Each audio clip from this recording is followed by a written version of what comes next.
So we're going to pull apart this final drive.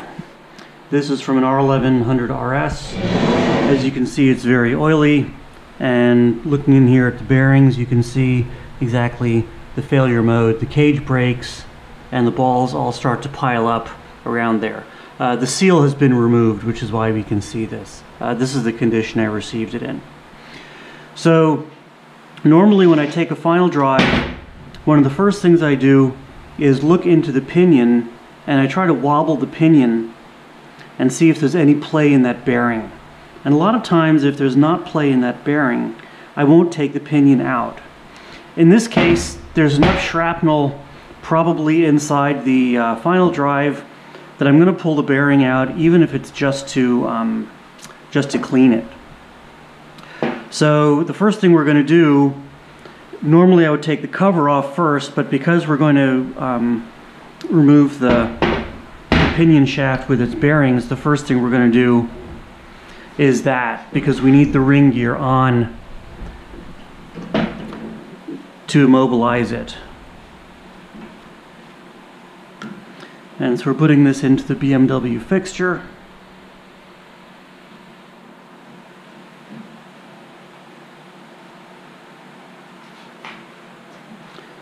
And then we're going to tighten the set screws a little bit.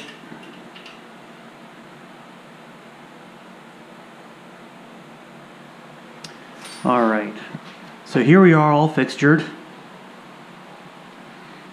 This is pretty well locked up from the bad bearing.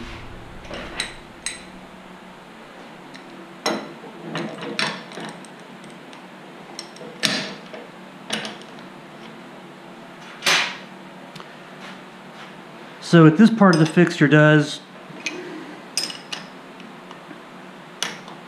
is it just immobilizes the ring gear,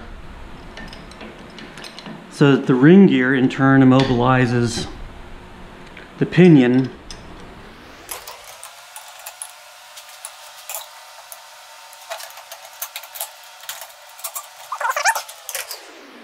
You want these sleeves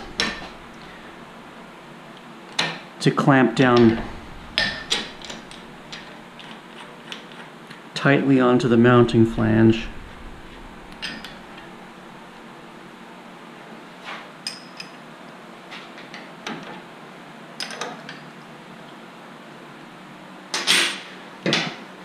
So at this point we're going to take a torch, because the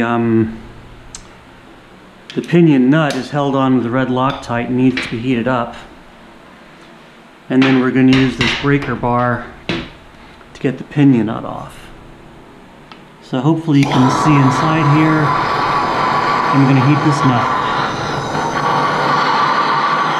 In the process of doing that, you always incinerate the seal. So once you start this process, you're pretty much committed.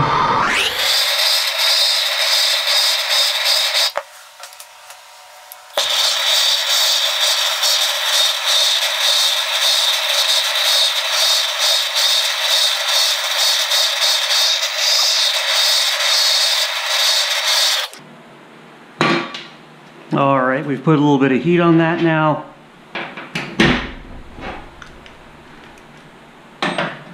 Let's see if it's enough.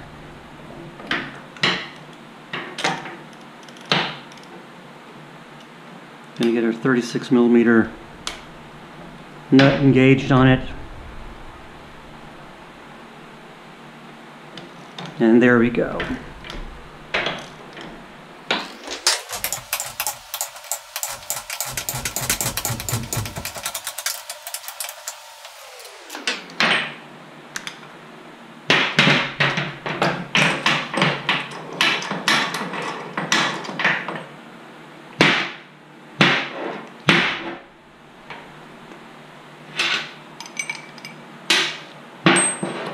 There's the nut. So at this point we don't need to immobilize the pinion anymore. So we'll take the holding bar back off.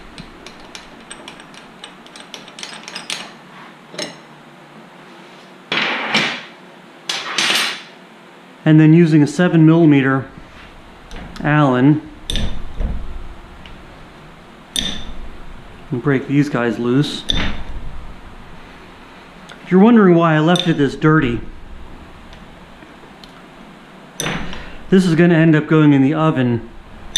Now if I wash it in my parts cleaner first, the residue from the parts cleaner really smells. So it's a lot better to do any heating before you wash it.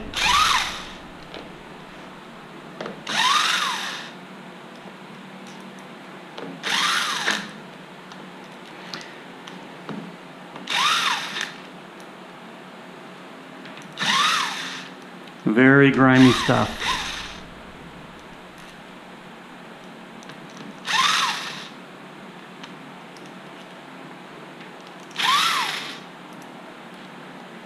And then they're all going to go into his bits box.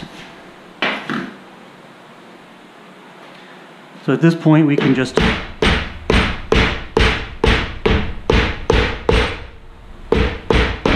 lightly tap the whole ring gear assembly off. And so the main repair we're going to be doing is within this. But because there's metal debris and everything else, we're going to check the whole thing out. Here's the pinion bearing. Still feels nice and tight. We're still going to pull it apart just to make it clean. And we may be able to loosen the seal ring and the pinion retainer ring before we heat it, but sometimes you have to heat the whole thing. So we're going to give this a try. There we go.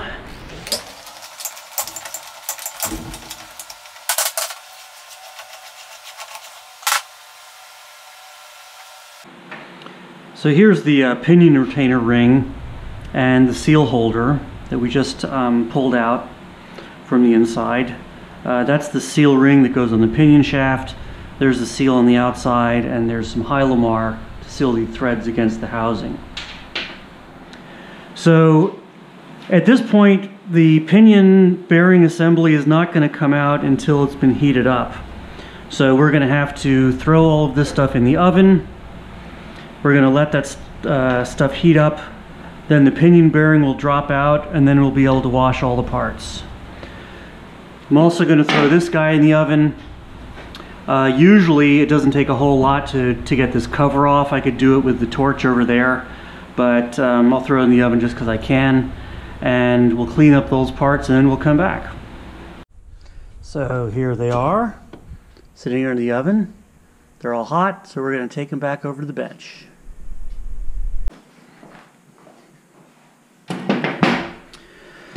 So as we said, the cover now will just come right off that bearing.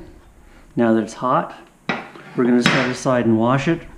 Here are the cover shims, and we're going to go ahead and pull that bearing off. The pinion that's in here, we're just going to try to shake him out.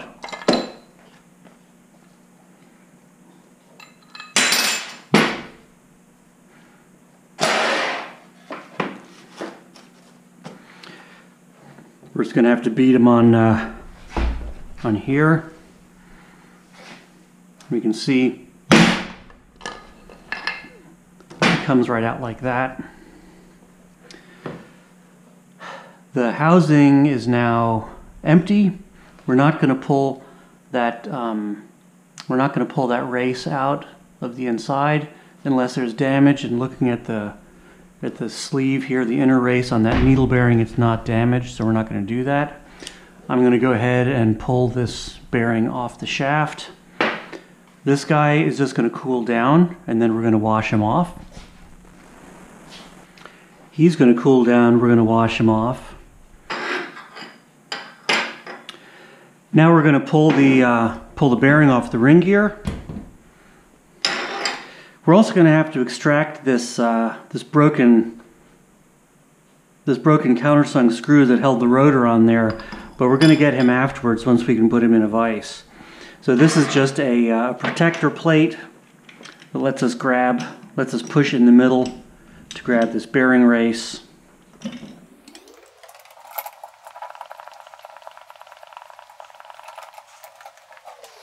Snug him up.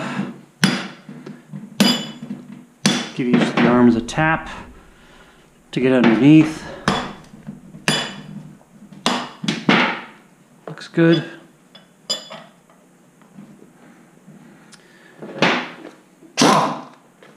And then we're just going to let fly with the impact.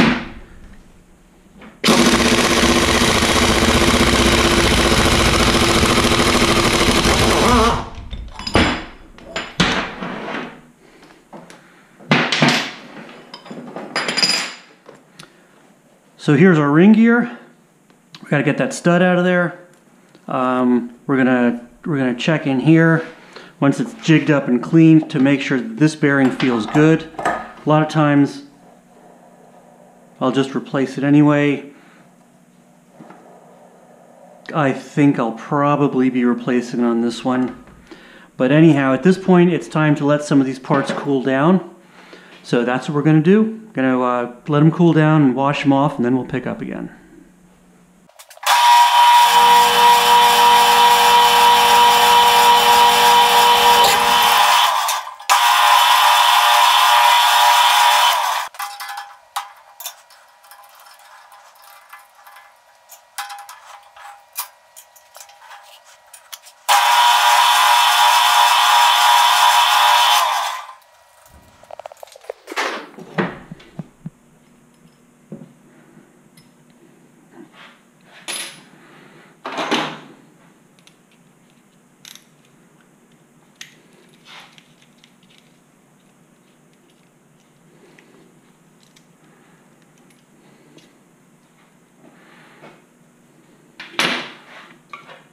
Let me go grab another bottle since this one's dead.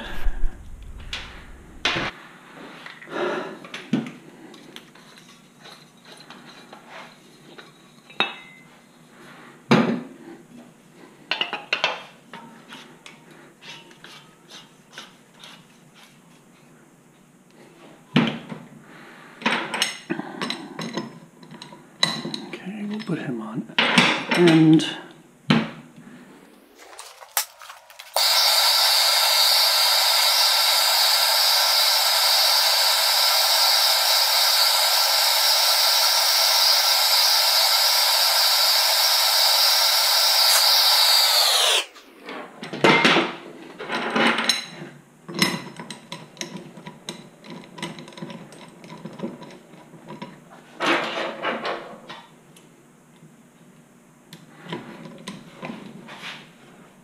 And there it goes.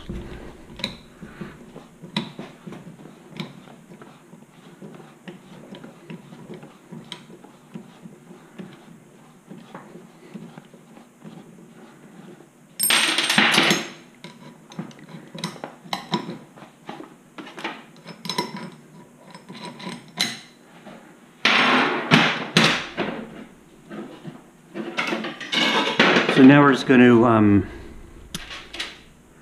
take, that's probably an M8 by 1 1/4. Gonna find a M8 by 1 1/4 chaser down here.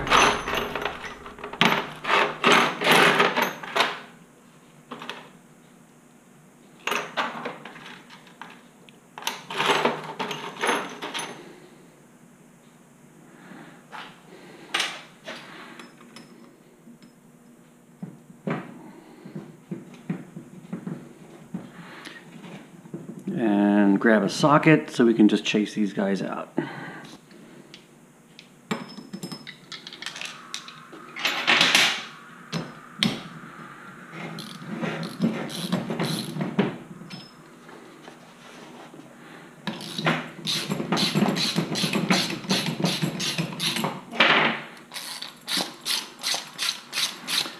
The thread chasers are not the same as taps.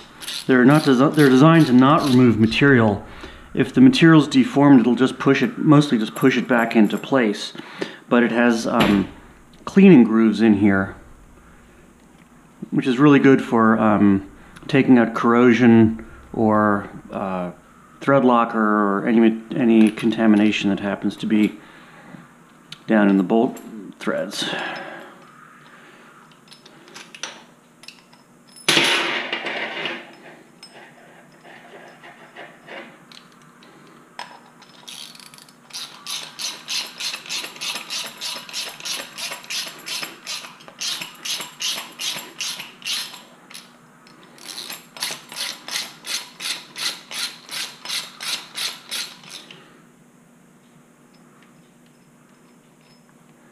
Voila. 2 clean rotor holes. All right, I'm just going to wipe everything off, and then actually before we shut down here, I'm just going to show you one more thing. I pulled the pinion out just to clean and inspect it, and that's staining on there is actually nothing. And this race is actually in pretty good condition. It's a pretty expensive bearing, so we don't need to replace it. But what I did find was a mark on this needle bearing right here. You may be able to see it in the reflection. There's a little pit. And this needle bearing lives a pretty hard life. And normally I would have just left that alone.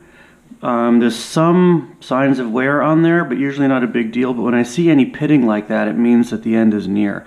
So unfortunately, we're going to have to heat our housing back up, and I'm going to have to extract this bearing race that's in here, because we're going to, that's the bearing that we're going to do there. So he's going to get a new inner race and a whole new bearing assembly there, and we're going to go ahead and pull those out. And while it's heated up, I had not made up my mind on whether I was going to replace this bearing yet, but I think I am going to do that. So he's going back in the oven, and then we're going to spend some time at the press putting some new bearings on. All right, we're going to spend a couple of minutes here at the press. First thing we're going to do is we're going to pull off this needle bearing race. The race sometimes is down flush against there, and what I do then is I use the lathe to cut a groove, and then I pull it off using that groove. In this case, it has walked off the stub slightly, so we should have plenty of room to grab this.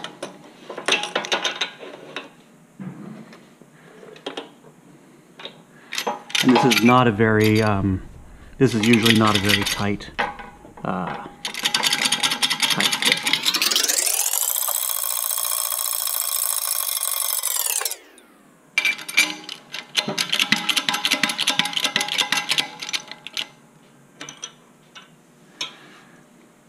So there's the old one.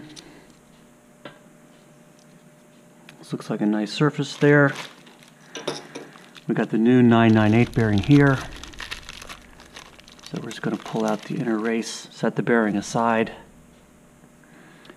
Inner race has a taper on one side which helps you position it.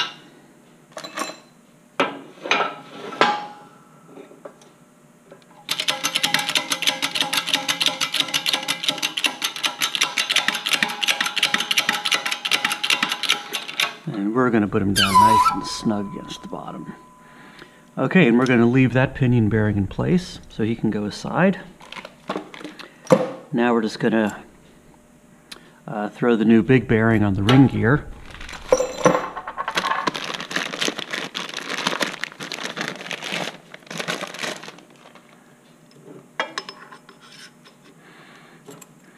So I'm going to use a couple of old bearing races as mandrels here, and a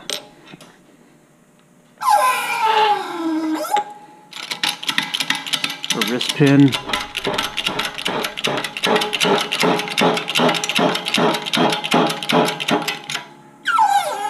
that's not quite enough to push him down, so then we use a second old bearing.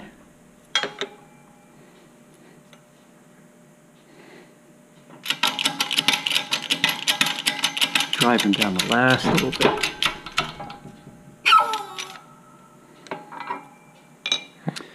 All right.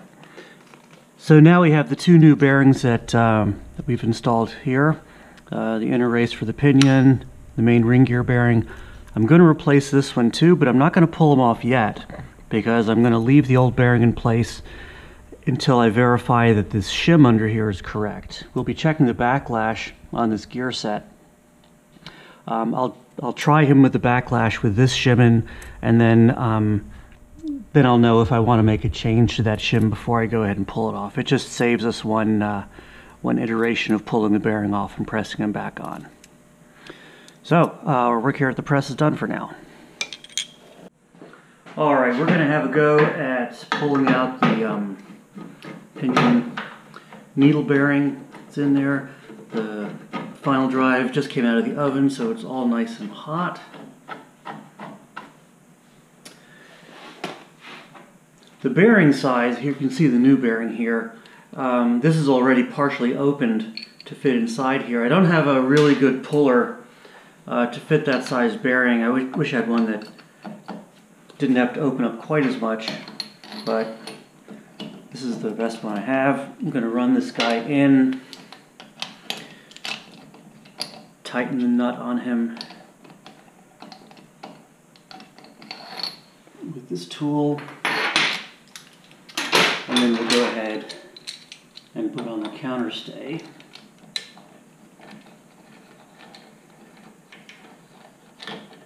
And hopefully be able to extract them.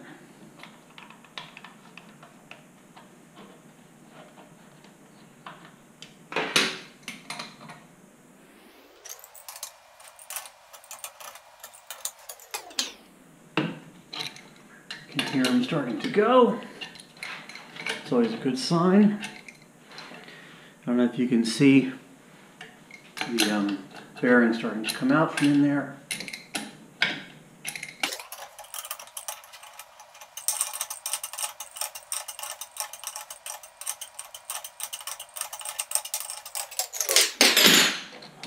Nice. The old bearing's out. To install the new bearing, I'm just using a different pinion. This isn't the one from this bike. And I have a little protective pad that I can slide over there just to make sure the brace goes in. And then we're just going to use this sitting on this pipe to bump the final drive down into position on it.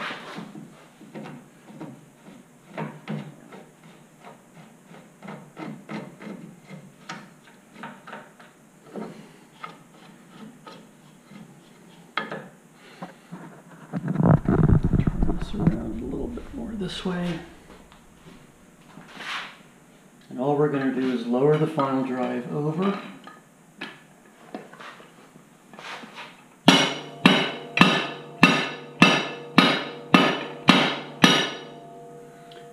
Gently bump him down into position, and he's done. Fully installed. Now the other thing we're going to try to do while he's hot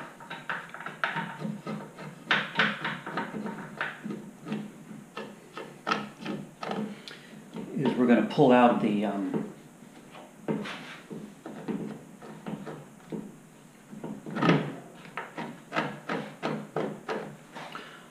race for the tapered bearing. They're usually not too tough. Let's just see if I can just get them out. There it goes. Comes right out by hand. Here's our new tapered bearing. So I'm just going to take the clean outer race. Remembering this is hot, lightly wipe out bearing pocket, and he drops right in. The third thing we need to do, I'm going to go ahead and put this on my head again. Actually, we're going to try it without it.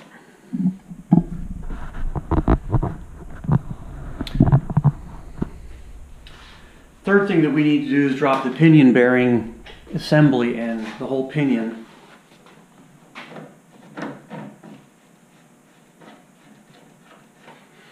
Doesn't always happen on the first shot. You'll see what I mean.